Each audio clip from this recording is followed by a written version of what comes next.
O seu livro fala diretamente dessa relação entre a mulher e a monogamia, então fiquei pensando em explorar esse aspecto, a questão de gênero, que envolve monogamia e não monogamia, né?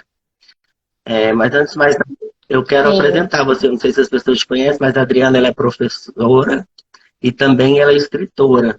Ela escreveu um livro que se chama A Monogamia Só Existe na Cabeça das Mulheres Apaixonadas, não é isso? As as relações relações monogâmicas monogâmicas só que existem. existem na cabeça da mulher Isso, apaixonada. exatamente. Eu achei muito interessante o título desse livro. Eu até gostaria de te perguntar de onde veio essa ideia, como é que você começou a pesquisar, se interessar por esse assunto, o que te levou a escrever esse livro? Então, acontece que, como professora, eu sempre fui uma Uhum. pesquisadora nata, né? Então, curiosidade a respeito da busca pelo conhecimento sempre fez parte da minha característica principal. E eu sempre fui também fora das caixinhas, das convenções sociais e tudo mais, né? Então, quando a gente analisa as obras literárias, as trocas que eu tenho com as novas gerações que vêm aí, que a nova geração está vindo para romper, né, todos os tabus e quebrar todas as barreiras que a nossa geração e as gerações passadas Hum. impuseram, né? Então, essa troca, fazer uma analogia da nossa própria geração, fazer essa ponte com o contexto histórico e social das obras que a gente analisa na escola, me fez ter um sensível olhar pensante dos relacionamentos, né? Como eu sou especialista em literatura, eu como uma boa professora, né, como toda professora pesquisadora, fui atrás de uma base de pessoas, de estudiosos, de especialistas que pudessem pautar aquilo que eu trazia no livro, né? Então, as relações monogâmicas só existem na cabeça da mulher apaixonada é uma junção, né, de todos esses especialistas de diversas áreas e que confirmam porque socialmente as relações monogâmicas elas só existem para nós, né? Quando eu falo que só existe, não é que, como diz as pessoas, a poligamia é que existe, que eu sou poligâmica. Não, é que as mulheres foram condicionadas a ver os relacionamentos de uma maneira totalmente diferente dos homens, né? O título se remete basicamente a essa questão. Nós fomos socialmente condicionadas a colocar os relacionamentos Sim. num pedestal, né? E os homens não veem os relacionamentos da mesma forma. Então, tá ficando cada vez mais difícil dessa conta bater. É isso que eu trago. E para trazer, né, para sustentar essa tese, eu trouxe o trabalho de especialistas da área, como Larry Young, que eu cito no meu livro, que é um neurocientista. Ele é citado, inclusive, de forma indireta na obra do Noah, que é Sapiens. Então, assim, o trabalho dele é de grande relevância, mas infelizmente poucas pessoas conhecem. Ele escreveu um livro chamado A Química Entre Nós, e ele explica justamente esse aspecto biológico que a paixão e a atração têm. Eu trouxe o trabalho de uma psicóloga que eu gosto muito, que é a Valesca Zanello. Então, ela traz a questão social dos relacionamentos, trazendo principalmente esse recorte de gênero da mulher, né? Eu trago alguns filósofos muito interessantes que já falavam disso, como Freud. Eu trago Bauman, que é outro filósofo que fala da interferência das redes sociais nos relacionamentos. Então, eu trago questões históricas, eu trago passagens bíblicas, justamente para confirmar a tese de que nós fomos criados de forma diferente na hora de ver o relacionamento. Sim, sim. durante muito tempo, né, parece que o objetivo maior da vida da mulher era se casar, né? Era como se fosse o Continua. propósito da vida da mulher seria casar, né? Você acha que isso continua aí? Continua. Continua sendo. Continua Nossa, continua e continua quase que assustadoramente. Eu vou falar uma coisa engraçada aqui, né? Eu tenho todo o apoio dos meus amigos. Eu tenho uma rede de apoio muito forte, que são os meus amigos. Eles, né, me apoiaram, inclusive, mesmo pensando muito diferente de mim, eles sempre apoiaram na hora da escrita, na hora de ouvir. O meu livro foi, assim, muitas vezes construído nas trocas que eu tinha com eles. Às vezes eu tinha insights, que eu tenho TDAH, né? Então, assim, às vezes eu tenho crise do pensamento acelerado. Quando eu tinha um insight do livro, eu precisava encontrar algum deles para ter essa troca. Eles estavam sempre ali me apoiando, nem sempre concordando com aquilo que estava ali, que para eles era tudo muito novo. Né? A maneira como eu abordo os relacionamentos é muito novo. Imagina para as pessoas que estavam me ouvindo. E o que que acontece, né?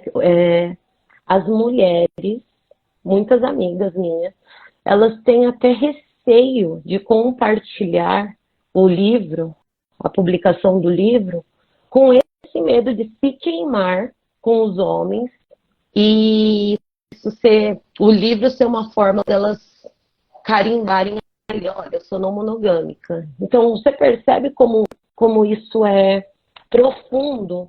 Então, por mais que elas concordem, que já tenham lido o meu livro e tudo mais, ainda existe esse receio dos meus próprios amigos, né, de compartilhar qualquer coisa que eu escreva. E eu entendo, né? Eu entendo porque elas ainda estão tomadas por esse condicionamento que as fazem esperar pelo grande dia que é o casamento, né? Pelo esse príncipe encantado. Então rola isso, né? Rola essa questão delas não compartilharem o livro por medo disso se ser um atestado e sujar a imagem delas com os homens que as seguem. Entendi. É muito louco. Por medo de prejudicar a reputação, né? A reputação, né? Porque, inclusive, eu trouxe isso para o livro, né? Essa mulher, que ela é o padrão, né? A máscara que está no pedestal, a mulher ideal, ela não é só dentro dos padrões físicos e estéticos, não. Ela precisa ter esse comportamento recatado, né? Dela, recatado e do lar. Então, é um conjunto de expectativas, de idealizações físicas e comportamentais para que a gente seja validada dentro desses relacionamentos. Então, você percebe, né, que isso está ainda muito forte na mulher da nossa geração. Incrível, incrível, né? Porque a gente pensa que essas coisas ficaram no passado, né? Mas na prática a gente vê que ainda tem muitas pessoas que são guiadas por esses conceitos, por essas ideias. E essa nova geração, você dá aula para pessoas mais novas, né? Mas não sei se é para adolescente, para qual idade. E você percebe que essas as pessoas dessa nova geração, elas já estão começando a pensar diferente, elas já têm atitudes diferentes. Você acha que elas estão nascendo mais abertas às diferentes possibilidades? Nossa, isso tem acontecido muito. É claro que a gente ainda está vendo, infelizmente, ainda tem um reflexo desse condicionamento, né, dessa ideia de casal e de amor romântico. Só que vem se acentuando. A gente percebe, por exemplo, a desconstrução cada vez mais forte do papel da mulher já nas menininhas, né? Que eu dou aula desde o primeiro ano e até o ensino médio. Então, eu acho que eu consigo ver na nova geração, de uma maneira muito clara, esse traço, essa diferença, porque, querendo ou não, eu tô ali nessa ponte, né? Da minha geração, da geração que já passou e da nova geração que tá aí. Esse Adriana, eu não sei se a sua uma conexão parece estar travando. reflexão a respeito. Adriana, não sei como é que tá a sua internet aí, mas para mim tá chegando o sinal. Tem mais alguém que tá percebendo que tá travando? Para eu saber se é a minha internet ou é a dela? Vocês podem até Aqui eu assinar tô aí. ouvindo normal. Você tá vendo normal? Aqui eu estou. Agora eu não sei como tá chegando para É, você. tem alguém que falou sim. Então, sim significa tá travando a dela? Pois é. Só a sua tá chegando bem, bem travada, né? Ai, será que é minha Você tá no internet? Wi-Fi ou você tá no 4G? Como é que tá aí?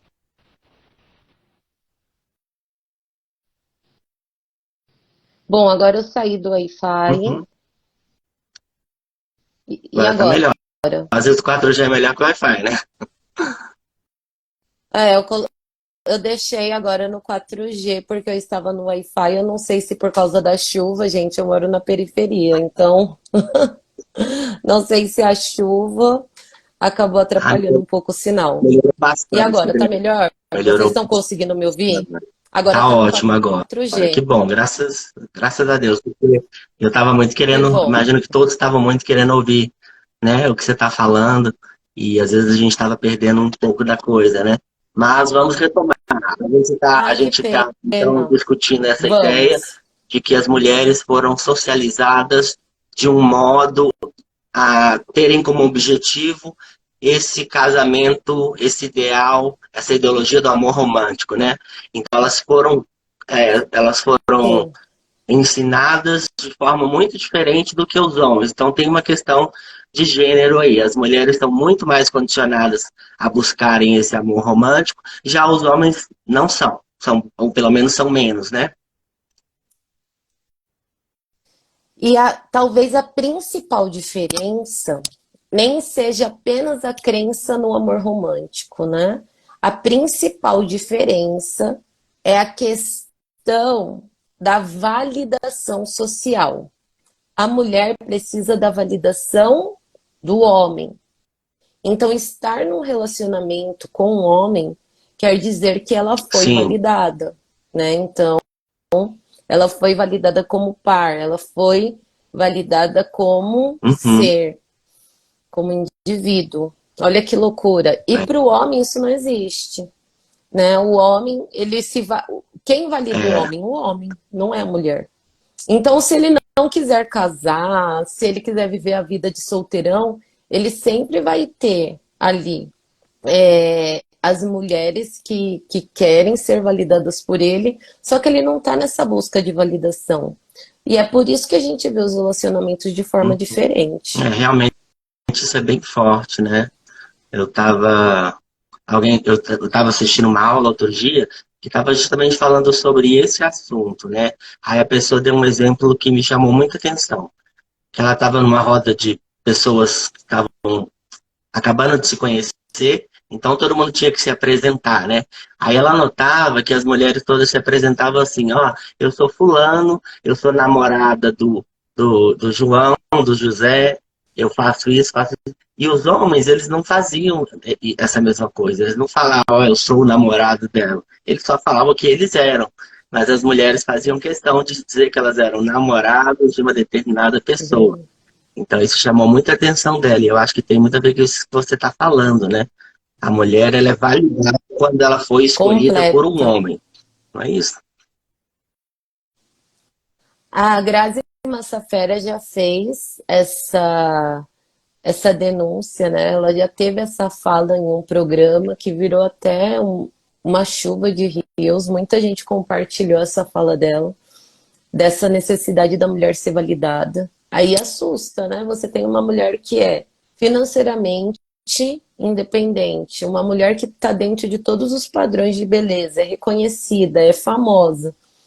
E se ela está percebendo que ela como mulher também precisa dessa validação, a gente percebe o quanto é profunda esse condicionamento, né? Como é profundo o condicionamento que foi feito em nós, mulheres, na hora de criar as nossas crenças a respeito dos relacionamentos. É muito, muito, muito, muito. A desconstrução é muito dolorosa e muito difícil. Então, quem perguntando aqui o que significa validação. Antes de você responder, eu queria pedir para quem for fazer pergunta, fazer lá na caixinha que tem um ponto de interrogação, porque fica mais fácil de a gente acessar depois. Porque senão os comentários eles vão subindo e a gente vai perdendo eles. Quando vocês escrevem lá na caixinha de dúvidas, a gente nunca perde, a gente pode acessar a qualquer momento. Então ele está querendo entender que história é essa de validação, que a gente está falando tanto, né? Que a mulher ela é validada à medida que ela é escolhida por um homem, e ele está querendo entender o que significa isso. Validar alguém é dar ela valor. A mulher passa a ter valor na sociedade quando ela está dentro de um relacionamento com um homem que a validou. O homem que a escolheu, que fez dela escolhida, faz com que a mulher tenha valor social. Eu vou dar um exemplo com um funk que eu trabalho com os meus alunos. Eu uso esse funk para comparar com uma cantiga trovadoresca, porque assim, para a gente atingir essa nova geração, eu tenho que trazer coisas que fazem parte da alçada, do conhecimento deles, né? E aí eu trago um funk chamado Dona Gigi. E essa ideia de validação fica muito clara nessa música. Já ficava numa cantiga trovadoresca da Idade Média que se chama Dona Feia. A cantiga, basicamente, né, o eu lírico, a mulher, ela reclama porque o trovador nunca tinha feito uma música para ela. E aí, quando ele faz, ele fala: você quer que eu cante para você? Então eu vou cantar. Sua feia, louca e maluca, desvairada. É claro que está num português bem arcaico, mas você percebe ainda essa presença. Ele está ultrajando a mulher, justamente porque ela ousou pedir uma música e ela não faz parte desse padrão. Ela é velha, ela é feia. E aí, na música Dona Gigi, que é um funk aí dos anos 90, um clássico, ela é muito feia, né? Um dos trechos é se me ver agarrado com ela, separa que a briga tá ligado. Enfim, eu acho que alguns, o pessoal que tá ouvindo, que é dos anos 90, da geração 90, provavelmente já ouviu essa música. Você já ouviu? Nunca ouvi. Dona Gigi? Depois vale a pena ouvir para analisar essa questão que eu tô trazendo aqui. E aí nessa música, uma das frases que ela usa quando o eu lírico xinga ela, fala que ela é muito feia, usa inúmeros adjetivos negativos, né, em relação a ela. Ela fala: esse é o meu marido. Ela fala, né, oi, eu sou a Dona Gigi. Ela é justamente essa música. E aí ela fica repetindo. E aí ele questiona: esse é seu marido? E ela é o meu marido. Percebe? O fato dela não estar dentro do padrão esperado faz com que o eu lírico da música questione ela ter marido. O que nos leva a afirmar que o relacionamento é para a mulher uma validação. É uma forma de dar valor para a mulher. Isso é muito incrível. Eu pude ver isso de forma concreta. Tem uma série da Netflix, que eu esqueci o nome agora, mas fez muito sucesso. Que é um pouco... Casamento mais ou menos numa época de um século atrás, 2 séculos atrás. E naquela época, sim, era muito interessante, porque as mulheres, elas passavam a vida inteira se preparando para conseguir ser escolhida. E aí tinha um ritual. Uma vez por ano, então, juntavam todos os homens e todas as mulheres para ver qual delas seria a escolhida. E as que não eram escolhidas, elas ficavam assim, numa situação muito ruim, porque naquela época, se você não se casasse, você não tinha valor perante a sociedade. Só que isso ainda acontece hoje, mas lá era de forma bem explícita. Depois eu vou lembrar o nome dessa série, fez muito sucesso, mas a série toda gira em torno desse processo das mulheres querendo se casar e os homens. Bridgerton. Não sei se você assistiu. Bridgerton. Bridgerton. Assisti, inclusive, eu citei trechos dela no meu livro. Eu fiz uma análise com a primeira temporada, justamente porque fica bem Bem evidente evidente. na série, na série essa necessidade da E os homens validação. não, né? Os homens estão vivendo a vida deles, enfim, transando com todo mundo, e em algum momento ele pode, faz uma fila, né? Como se fosse assim. A Valesca fala da prateleira do amor, né? Algumas pessoas ficam no primeiro lugar da fila, mais acessível, e dependendo das características, elas vão ficando para o final. Então, por exemplo, se a mulher é mais No velha, ela final. já fica um pouco mais para o final. Se a mulher ela é negra, ela já fica mais para o final. Então, vai tendo, né, a Valesca fala aí disso de uma forma muito interessante, como que as mulheres vão tentando ocupar esse lugar que vai fazer ela ser escolhida, né? Vai fazer ela ser escolhida. A gente chama de Uhum. interseccionalidade, né? Que é o que classifica as mulheres nessa prateleira. A prateleira do amor, da professora, é, na verdade, uma analogia que ela fez para a gente entender como funciona essa dinâmica de escolher mulheres, né? E por que são os homens que escolhem, como a sociedade foi construída. E aí no livro, né, no meu livro que eu escrevi, eu trago justamente, de forma quase que cronológica, a história das relações de uma maneira que a gente entenda por que elas são tão problemáticas. Porque essas construções que parecem tão lindas na nossa cabeça é tão problemática. E por que não está rolando mais hoje, né? Que tem ainda tem essa ideia. Além das relações, elas sempre terem sido problemáticas, desde quando surgiram, ainda tem o fato, né, do porquê elas não funcionam, né? E eu trago também um pouquinho da análise que eu fiz de toda a internet, dos coaches de relacionamento principalmente, da leitura muito distorcida que eles fazem a respeito dos relacionamentos, né? Eu sei que tem muito charlatão, eu sei que tem muita gente que ainda tem essa concepção de amor romântico, né? Tem as feministas, tem tanta gente envolvida e ainda cristalizada a ideia de amor romântico, e aí a gente vai percebendo, né? Eu trago isso no livro, como isso está presente na nossa realidade, na nossa geração de hoje. Talvez por isso esse conflito enorme. A gente está entrando em inúmeras contradições, justamente porque a gente não entende como algo que deu certo até agora não está dando mais. E por que não está E dando que mais? contradições é essa que você tem visto nesse momento que a gente está vivendo? Então, vamos pensar um pouco. Eu vou falar de uma forma genérica, óbvio, né? Mas se eu for pensar na internet, o que eu tenho? Eu tenho bastante psicólogos falando sobre a ideia de amor próprio, da necessidade da construção do amor próprio das mulheres. Então, você tem uma gama de páginas que trazem esse olhar.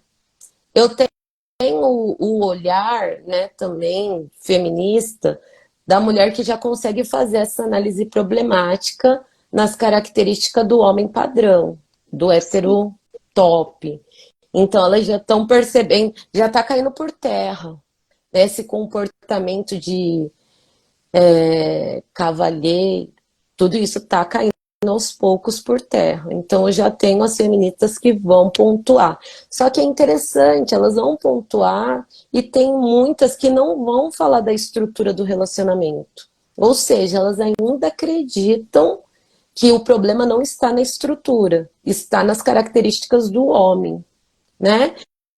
Eu tenho também o grupo, que é o movimento feminino, que é um grupo, né, mais voltado a ideias, filosofias, ideologias conservadoras, de mulheres que acreditam que o problema é nosso. A gente mudou demais, a gente mudou muito, a gente ficou machona demais, independente demais. Os Então, o que homens, que né? aconteceu? Independente assusta os homens. Essa independência está assustando o homem. Eu preciso voltar, eu preciso ser É, feminina, falar fino, falar manso. Tem até a teoria da voz de sereia.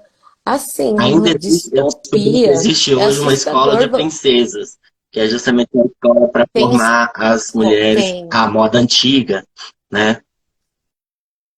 e tem mulher ganhando muito dinheiro com esse tipo de ideologia, dando curso para como você ser feminina e tal. O discurso é esse que você vai cuidar de você, mas o objetivo real é que cuidando de você, você vai atrair esse relacionamento dos sonhos, porque você não pode, como mulher, chegar num pedestal sozinha, não tem objetivo. Enquanto isso, meus amores, os homens estão vivendo a plenitude do pedestal sozinhos, sempre estiveram, né? Então, esse tem sido os principais conflitos da nossa geração. E aí esse monte eu vejo muita frasezinha, muito textinho que parece fazer sentido, mas muitas vezes esses textinhos e reflexões dessas páginas, o que eles fazem são alimentar de uma maneira muito problemática essas crenças que as mulheres já têm. E aí a espera é sempre pelo príncipe encantado que vai, né, trazer para nós a Uhum. redenção. E quando o relacionamento não dá certo é porque ninguém questiona a estrutura. As pessoas tendem a falar, não, é Não, porque eu não achei a pessoa correta. Ela acha que o problema está na pessoa e não na estrutura, né, que está por trás do casamento, do relacionamento. a mulher que tem muito problema de autoestima É. vai achar que o problema é com ela, né? Ai, eu não sei o que que acontece. Eu estava assistindo agora o último capítulo das Casamento às Cegas. E, gente, fica nítido, naquele programa fica nítido como os homens e as mulheres veem, encaram o amor, a paixão e os relacionamentos e o casamento de uma maneira completamente diferente. A impressão que eu tenho é que todas as mulheres daquele programa, né, se os caras dissessem sim, e se eles compactuassem com todas as idealizações que foram construídas, né, por elas e também por eles também são muito responsáveis, né, por ter construído essa ideia nelas. Só que vocês percebem que quando a coisa é para valer, todos eles se esquivam, né? Dessa edição só teve um casal que ainda estão juntos até então. É claro que estar juntos não quer dizer que o relacionamento funcionou, não é disso que eu estou falando. A gente precisa entender os finais de ciclo. Mas eu estou falando que no meio de toda essa idealização e dessa chuva de expectativas, os únicos que não deu algo que foi muito problemático foi um casal. Todos os outros teve traumas, e sem o trauma é sempre pro lado da mulher. Pode ver. Eu acho que nesse programa foi o único que o homem se sentiu culpado, né? Porque nesse último teve um cara que fez coisas que os caras costumam fazer. Tava num aplicativo de relacionamento e aí a relação não deu certo, né? Só por isso não deu certo. Não, só por isso não que isso não tenha sido motivo. Eu não tô julgando o motivo. Tô falando, mas esse foi o único ponto que fez com que eles não dessem certo, né, no caso.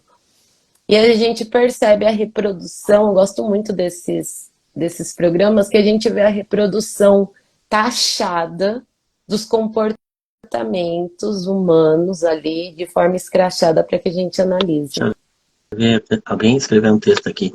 Legal trazer os exemplos para as relações homoafetivas, de lésbicas, por exemplo, onde uma das parcerias tem muito essa ideologia do amor romântico e a outra está se interessando pela não monogamia. E o quanto é difícil desconstruir esse padrão do amor romântico. Amanda comenta. Olha só, eu acho interessante falar sobre a questão das relações homoafetivas. Eu vou falar isso com muito cuidado porque eu sou uma mulher hétero, né? As relações homoafetivas, monogâmicas, elas vão reproduzir da mesma forma as relações tradicionais, convencionais, heterossexuais. A diferença, nesse caso, é que os papéis sociais, eles são itinerantes. O que eu quero dizer com isso? Nas relações homoafetivas, a monogamia, ainda existe o papel social para cada um exercer, o papel do homem e da mulher. Só que, para exercer o papel de maior hierarquia, que no caso seria o papel do homem, isso vai depender de outros fatores que não é a sua sexualidade, né, que não é a sua orientação sexual. Isso vai depender de classe social, sua influência social, vai depender de muitos fatores para fazer com que a relação ela tenha uma hierarquia, para que alguém exerça o papel do homem. Mas esses papéis são igualmente reproduzidos nas relações homoafetivas. Isso é que é interessante. Quando é monogamia, a reprodução desses papéis vai existir.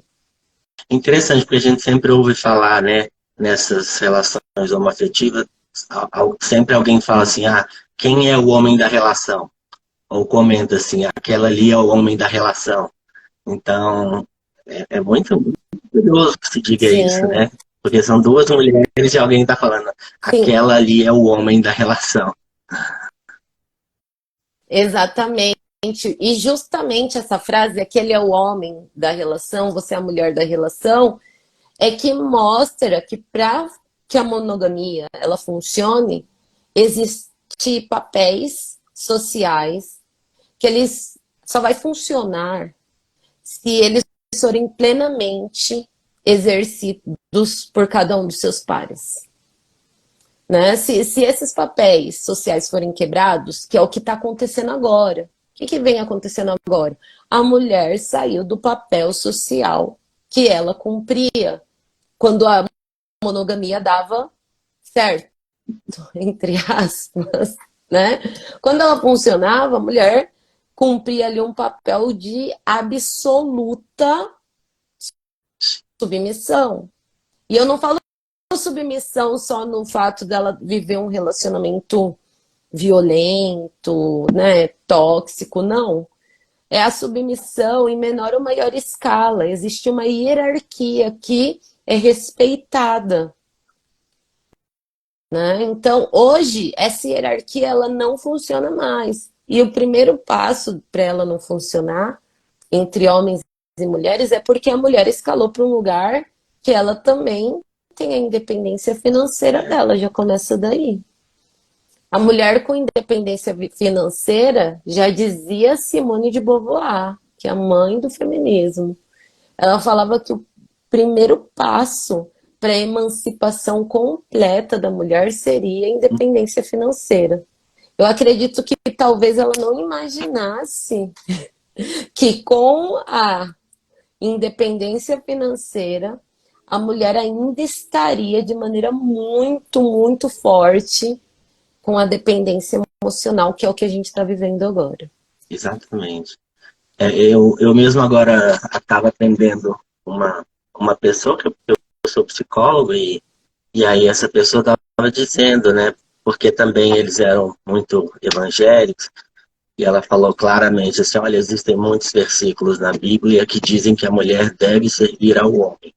E aí ela estava com muita dificuldade, a queixa dela é porque ela ela achava que ela tinha que fazer sexo com o marido, porque essa era, é, quando ela casou, já se supõe que a mulher ela tem que É o estar contrato, né? disponível, ela tem que comparecer, né?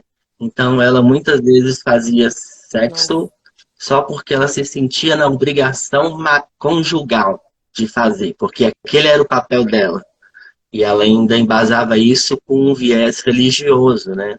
Que talvez você possa comentar como que, de alguma forma, o cristianismo acabou, acabou contribuindo muito para a questão do machismo e para colocar a mulher nesse lugar secundário, né? Eu acho que só essa ideia de que a mulher ela surgiu a partir da costela do homem, isso de alguma forma dá uma mensagem subliminar aí ou não, ou talvez não tão subliminar, talvez mais explícita, mas de alguma forma o próprio fato de ser, né, em nome do Pai, do Filho, do Espírito, é sempre homem, de não poder ter padre, mulher, né, enfim, parece que tudo por em cima do É o homem, né? patriarcado, né? É, Exercendo o seu poder. Então, uma das coisas que me fez romper com as minhas crenças, né? Porque eu vou tocar no assunto religião de uma forma muito respeitosa. Quero deixar aqui bem claro, né? Antes de qualquer coisa, que eu respeito e não tenho nenhuma intenção de contestar a fé de ninguém, não é meu caso, né? Quero também que respeitem o meu posicionamento. Eu não creio no cristianismo, né? Eu acho que um dos primeiros pontos para que outras formas de relacionamento fizesse sentido na minha cabeça é justamente quando eu matei a ideia do cristianismo dentro de mim. Né? Esse foi o primeiro cordão umbilical, e eu falo cordão umbilical porque desde pequena eu tive uma relação muito forte com a religião, né? Então, assim, fiz até o crisma, minha família é muito católica, a família do lado do meu pai é protestante, né?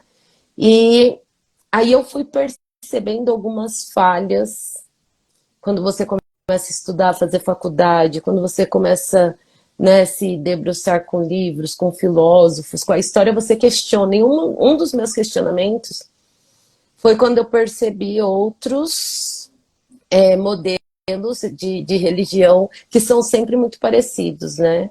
São sempre com essa ideia de paternidade, pai, filho, né?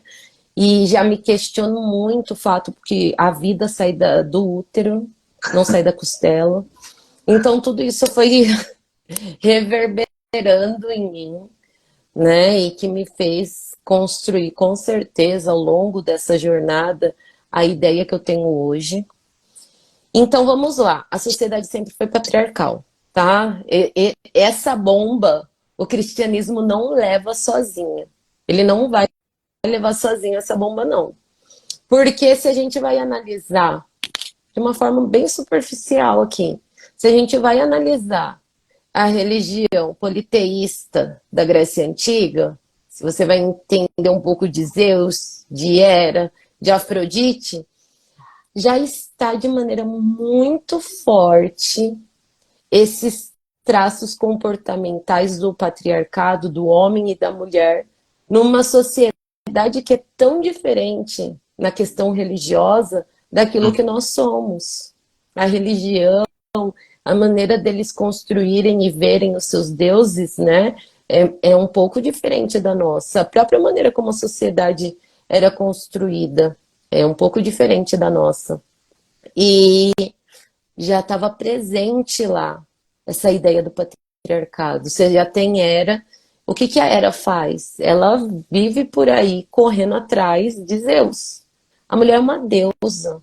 E ela está preocupada se o Zeus vai sair por aí dormindo com mortais ou imortais, né? Então, ela passa a vida toda preocupada em não levar a Gaia dos Zeus. E não só na religião da Grécia, né? Se você vai lá pegar a Freia, que eu acho que é uma daquelas regiões dos Vikings e tudo mais, né?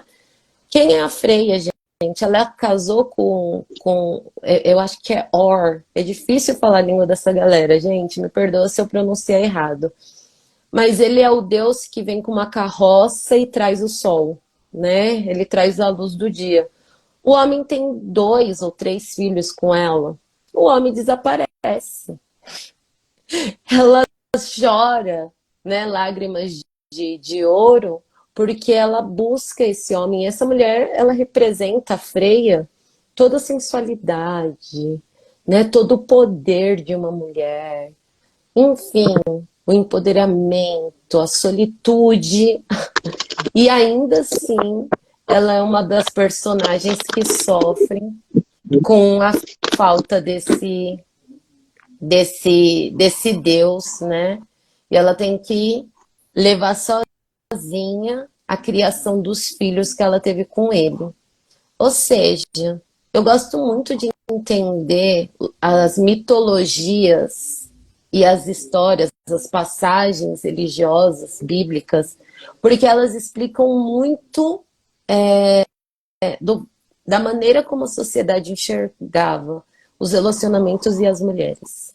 Então, não há, eu acho que o cristianismo na Idade Média ele reforçou ainda mais essa ideia do patriarcado e dos relacionamentos, mas essa necessidade de validação ela é anterior ao cristianismo. Talvez o cristianismo tenha até absorvido, né, já do patriarcado que já existia naquela época, né?